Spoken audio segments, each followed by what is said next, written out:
thought of it really after the fact, not during these negotiations, which were not easy.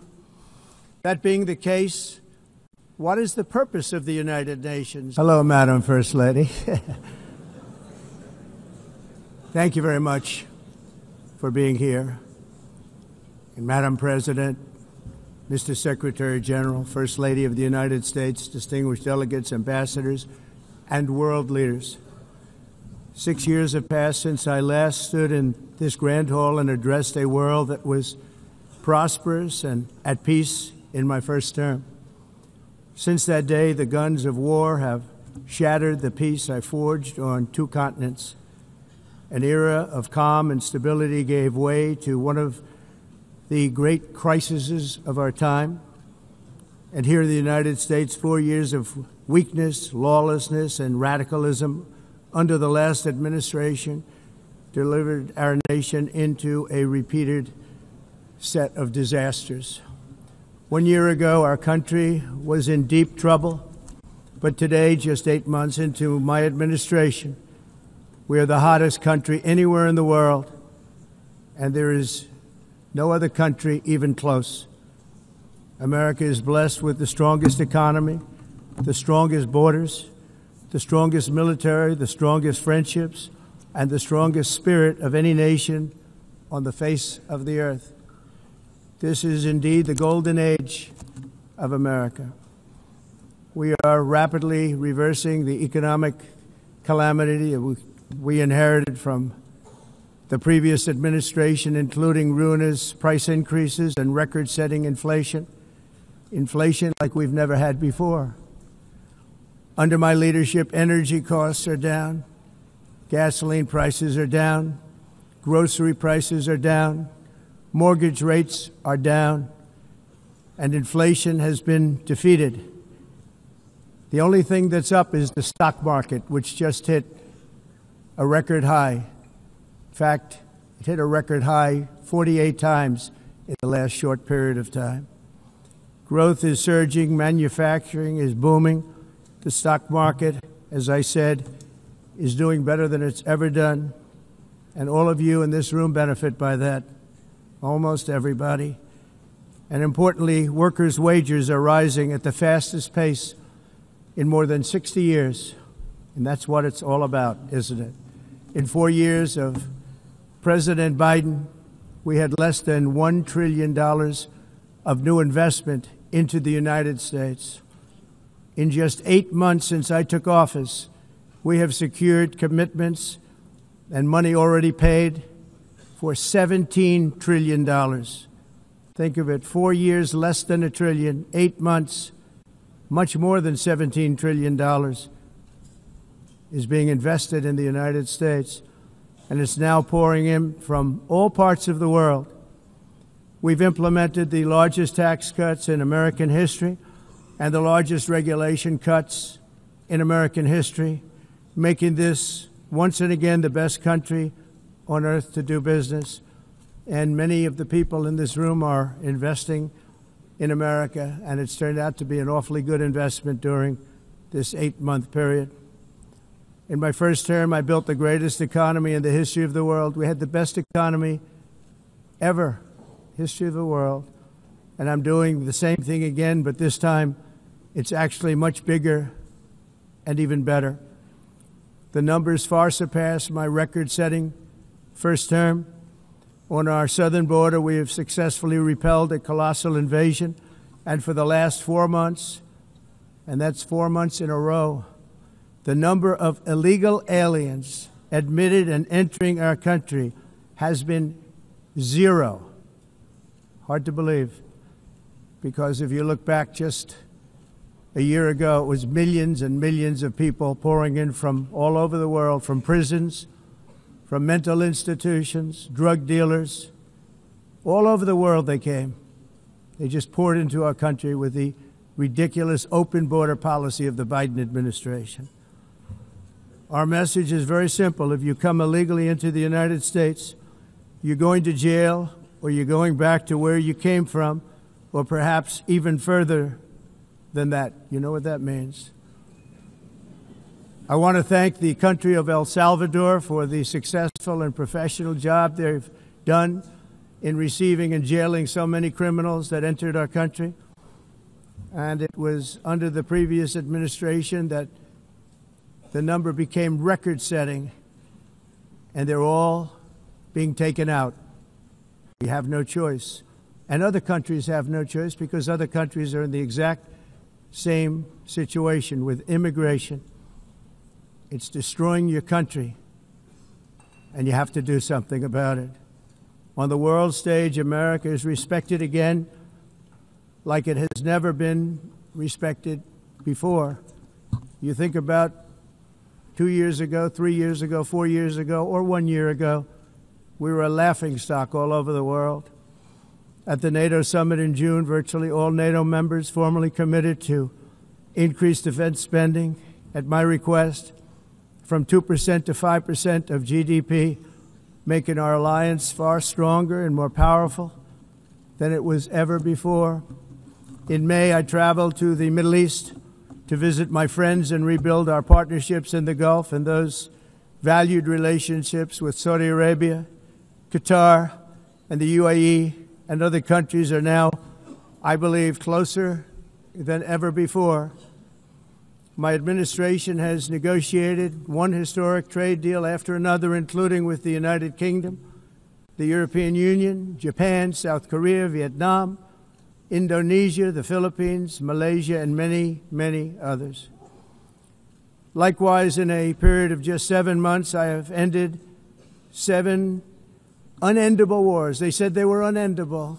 You're never going to get them solved. Some were going for 31 years, 2 of them, 31, think of it, 31 years. One was 36 years. One was 28 years. I ended 7 wars.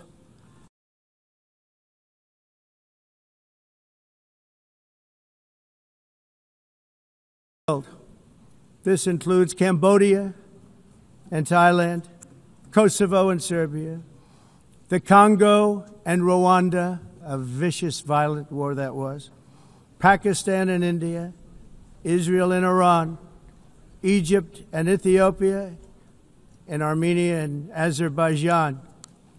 It included all of them. No president or prime minister, and for that matter, no other country has ever done anything close to that. And I did it in just 7 months. It's never happened before. There's never been anything like that. I'm very honored to have done it.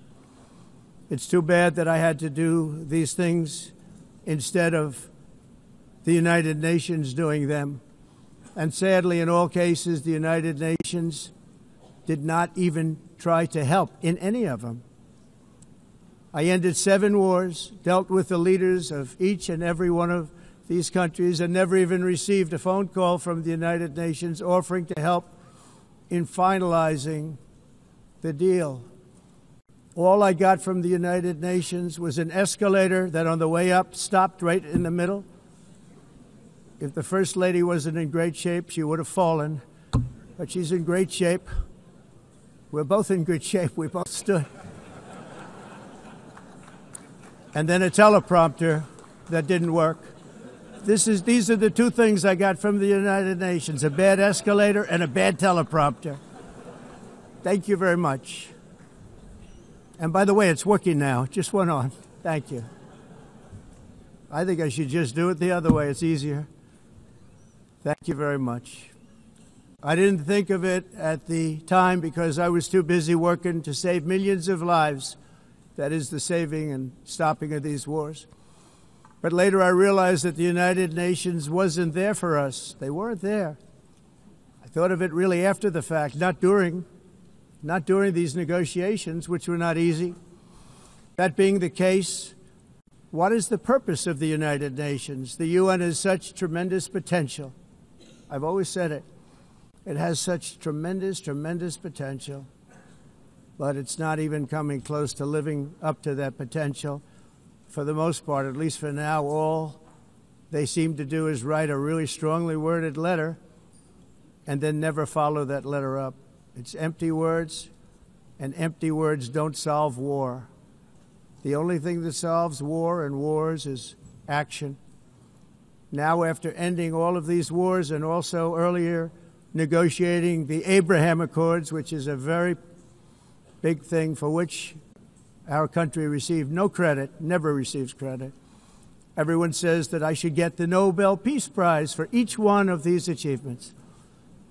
But for me, the real prize will be the sons and daughters who live to grow up with their mothers and fathers, because millions of people are no longer being killed in endless and unglorious wars. What I care about is not winning prizes, it's saving lives. We saved millions and millions of lives with the 7 wars. And we have others that we're working on, and you know that. Many years ago, a very successful real estate developer in New York, known as Donald J. Trump, I bid on the renovation and rebuilding of this very United Nations complex. I remember it so well. I said at the time that I would do it for $500 million, rebuilding everything. It would be beautiful. I used to talk about, I'm going to give you marble floors. They're going to give you terrazzo. I'm going to give you the best of everything. You're going to have mahogany walls. They're going to give you plastic. But they decided to go in another direction, which was much more expensive at the time, and which actually produced a far inferior product. And I realized that they did not know what they were doing when it came to construction, and that their building concepts were so wrong, and the product that they were proposing to build was so bad and so costly. It was going to cost them a fortune. And I said, and wait till you see the overruns.